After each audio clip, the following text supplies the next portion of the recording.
الله يا كريم يا عظيم يا غفور يا شكور يا ودود.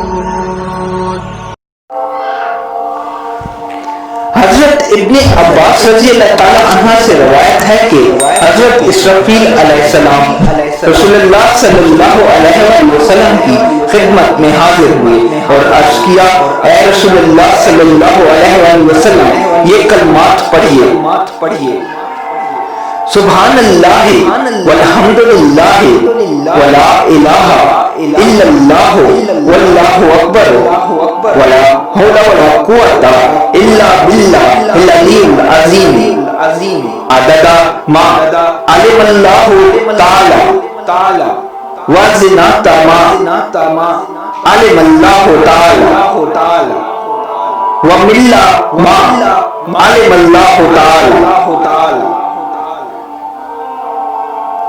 جو شخص یہ کلمات ایک دفعہ کہے گا اللہ پاک اس کے لیے 5 چیزیں لکھ دیں گے. ایک، وہ شخص اللہ پاک کو کثرت سے یاد کرنے والوں میں سے لکھا جائے گا. 2، وہ شخص اللہ پاک کو دن رات یاد کرنے والوں میں سے لکھا جائے گا. 3، جنت میں اس کے لیے درخت لگائے جائیں گے.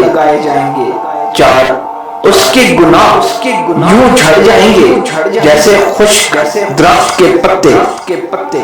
5، اللہ پاک اس کی طرف نظر کرم فرمائیں گے اور جس پر نظر کرم پڑے اسے عذاب نہیں ہو سکتا. سبحان اللہ.